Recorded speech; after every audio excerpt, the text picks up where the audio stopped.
Happy Holi. Radhe Radhe, Nitai Gour প্রেমানন্দে, হরি বল হরি বল। তো আমাদের আদরের চ্যানেলে আপনাদের সবাইকে স্বাগত জানাচ্ছি নতুন ভিডিও, হ্যাপি হোলির ভিডিও। তো আমাদের সোনা কীভাবে হ্যাপি হোলি করলো সেটাই তার ভিডিওটা আপনাদের সঙ্গে শেয়ার করছি, আশা করি ভালো লাগবে। তো সকালবেলা আমরা সোনাকে সুন্দর করে সাজিয়ে গুছিয়ে তার মামা যে রং কিনে দিয়েছে, অর্থাৎ এখানে একটা ফিচকারি, তারপর আবির, তার মামা বলতে হবে, কারণ দুটো মামাই দিয়েছে, আবির কিনে দিয়েছে এবং ফিচকারি কিনে দিয়েছে। তো সেইটা নিয়েই সকালবেলা সোনা বসে পড়েছে রং খেলতে। তো খানিকক্ষণ বাদে সোনাকে খাইয়ে দাইয়ে দিয়ে আমিও একটু আবির মাখিয়ে দিলাম। তার সাথে সাথে সোনাকেও বসিয়ে দিলাম, সমস্ত গোপালদেরকে, অর্থাৎ আমার পুচকু সোনা, গুবলু সোনা, আমার কানাই, আমার দিদির কানাইকেও সবাইকে একসঙ্গে বসিয়ে দিয়েছি, সাথে রাধা মাধব।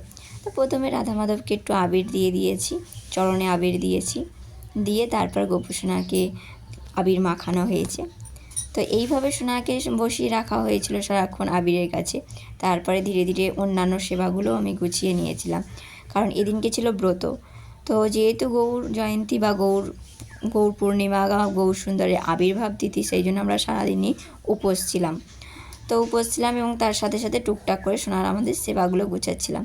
তো ভক্তরা সাধারণত এই দিনকে সাধারণত উপবাস করেই থাকেন।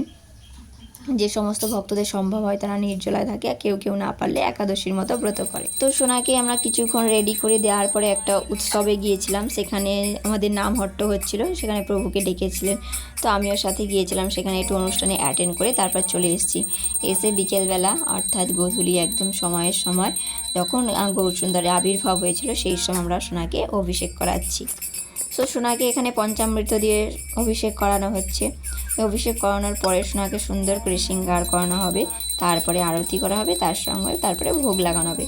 তার সাথে সাথে পাঠ কীর্তন তো চলছে। এখানে সকালবেলা আমার ঠাম্মি এসেছিলো, আমার ঠাম্মি এসে পাঠ কীর্তন করছিল। আমার ঠাম্মি কীর্তনগুলো পরের ভিডিওতে দেবো, আপনাদের সঙ্গে শেয়ার করব। আর সাথে সাথে আমার ঠাম্মিরও একটা স্বপ্ন বা একটা ইচ্ছা বলতে পারেন, সেটাও পূর্ণ করলাম ঈদুল পূর্ণিমার দিনকে। আমার ঠাম্মির একটা ইচ্ছে ছিল যে উনি ভক্ত, তো ওনার সুর নেই, তাল নেই, তবুও খুব সুন্দর করে উনি ওনার ভাব দিয়ে কীর্তন করেন এবং উনি মায়েরও ভক্ত রয়েছেন, ওনার ভোলেনাথ আছে। তো কোনো একটা সময় হলে আপনাদেরকে সমস্ত বিগ্রহ দেখানো হবে এবং ভোলেনাথকেও দেখানো হবে। তো পরের ভিডিওতে চেষ্টা করব আমার ঠাম্মির যে কীর্তনগুলো করেছিলেন দোল পূর্ণিমার দিনকে, সেগুলো আপনাদের সঙ্গে শেয়ার করতে। তো এখন আমার সোনা অভিষেকটা হয়ে এসছে, প্রায় হয়ে এসছে, সবাই মিলে অভিষেক করানো হলো, সাথে ভাই, আমি, প্রভু। তো তারপরে সোনাকে ভোগ লাগানো হয়েছে। এই যে আপনারা দেখতে পাচ্ছেন, ফার্স্ট টাইম আমি বিরিয়ানি বানিয়েছি। এর আগেও সোনাকে বিরিয়ানি করে ভোগ লাগানো হয়েছিল, তবে সেটা আমি সাহায্য করেছিলাম প্রভুকে, তার সাথে প্রভু বিরিয়ানিটা বানিয়েছিল। তো এই প্রথম ফার্স্ট টাইম আমি নিজে হাতে পুরোটাই বানালাম, রাধারানীর কৃপার জন্য অবশ্যই। তো সোনাকে বিরিয়ানি করা হয়েছিল, সেই ভোগ লাগানো হয়েছে। তার সাথে একটু করেছিলাম পনির ভাপা, এখানে রয়েছে সর্ষে দিয়ে পনির ভাপা। তো কেমন লাগলো আমাদের এই সোনার ছোট্ট খুব ভিডিওটা, আপনারা অবশ্যই কমেন্ট করে জানাবেন। আর সম্ভব হয়নি আপনাদেরকে প্রসাদ দেওয়ার, যদি সম্ভব হতো সবাইকে প্রসাদের জন্য আমন্ত্রণ করতাম। যদি সম্ভব হয় কখনো এক সময় আমাদের কানাই সোনার বাড়িতে চলে আসবেন, সেখানে এসে সবাই মিলে প্রসাদ পাওয়া হবে, আনন্দ করা হবে নাম কীর্তনের মাধ্যমে। তো আসছি আমরা পরের ভিডিওতে। আপনারা সকলে ভালো থাকবেন, সুস্থ থাকবেন, আনন্দে থাকবেন, আর ভগবানের সাথে থাকবেন। সব সময়ের মধ্যে যতটুকুনি সময় পাবেন ভগবানকে সাথে নিয়ে চলতে থাকবেন।